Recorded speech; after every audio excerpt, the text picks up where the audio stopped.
नमस्कार दोस्तों, आपका स्वागत है हमारे चैनल पर। आज हम बात करेंगे जापान की रैपिड इकोनॉमिक ग्रोथ के कारणों के बारे में और देखेंगे कि इंडिया किन एरियाज में पीछे रह गया। तो चलिए शुरू करते हैं। सबसे पहला फैक्टर है टेक्नोलॉजिकल इनोवेशन। जापान ने टेक्नोलॉजी और इनोवेशन पर बहुत ज्यादा फोकस किया।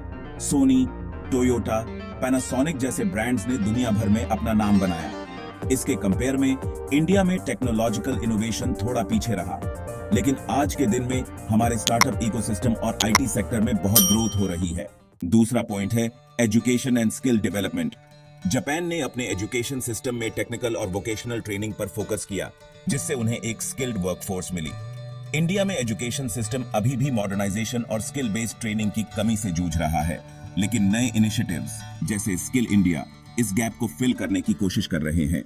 तीसरा इंपॉर्टेंट फैक्टर है इंफ्रास्ट्रक्चर डेवलपमेंट। जापान ने अपने इंफ्रास्ट्रक्चर जैसे रेलवेज, हाईवेज और पोर्ट्स को मॉडर्नाइज किया। इससे इकोनॉमिक एक्टिविटीज को बूस्ट मिला।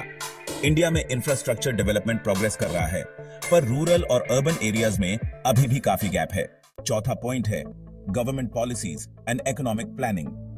जापान में गवर्नमेंट ने इंडस्ट्रियल पॉलिसीज को सही तरीके से इंप्लीमेंट किया और इकोनॉमिक प्लान्स को एफिशिएंटली एग्जीक्यूट किया। इंडिया में पॉलिसीज का इंप्लीमेंटेशन और ब्यूरोक्रेसी कभी-कभी ग्रोथ को स्लो कर देती है। पांचवा फैक्टर है work culture and discipline. Japanese work culture disciplined और एफिशिएंट है, जिसमें टीम वर्क और प्रोडक्टिविटी पर फोकस है। इंडिया में वर्क कल्चर डाइवर्स है, लेकिन प्रोडक्टिविटी और एफिशिएंसी को इंप्रूव करने की जरूरत है। छठा इंपॉर्टेंट फैक्टर है एक्सपोर्ट ओरिएंटेड इकोनॉमी। जापान ने export oriented industrialisation strategy adopt की, जो उनके ट्रेड बैलेंस और फॉरेन एक्सचेंज रिजर्व्स को स्ट्रांग बनाने में मददगार रही। इंडिया भी एक्सपोर्ट कर रहा है, लेकिन इंपोर्ट एक्सपोर्ट बैलेंस और मैन्युफैक्चरिंग कैपेबिलिटीज को और इंप्रूव करना जरूरी है। सातवां फैक्टर है R&D इन्वेस्टमेंट। जापान में R&D रिसर्च एंड डेवलपमेंट में सिग्निफिकेंट इन्वेस्टमेंट होती है, जो इनोवेटिव प्रोडक्ट्स और प्रोसेसेस डेवलप करने में हेल्प करती है। इंडिया में R&D स्पेंडिंग रिलेटिवली कम है, लेकिन रीसेंट इनिशिएटिव्स जैसे मेक इन इंडिया और स्टार्टअप इंडिया इस गैप को फिल करने की कोशिश कर रहे हैं।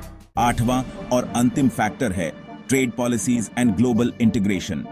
जापान ने फ्री ट्रेड एग्रीमेंट्स और इंटरनेशनल पार्टनरशिप्स को एनहांस किया, जो उनके प्रोडक्ट्स को ग्लोबल मार्केट्स में एंट्री दिलाने में मदद करते हैं। इंडिया में ट्रेड पॉलिसीज इवॉल्व हो रही हैं और इंटरनेशनल इंटीग्रेशन में अब और ज्यादा फोकस हो रहा है। दोस्तों, ये थे कुछ इंपॉर्टेंट फैक्टर्स जो जापान की इकोनॉमिक ग्रोथ को बूस्ट करते हैं और इंडिया के लिए भी सीख हैं। हमें उम्मीद है कि इंडिया इन एरियाज में और बेहतर करेगा और एक दिन हम भी रैपिड इकोनॉमिक ग्रोथ अचीव करेंगे। अगर आपको ये वीडियो पसंद आई हो तो लाइक करें, शेयर करें और हमारे चैनल को सब्सक्राइब करना ना भूलें। धन्यवाद।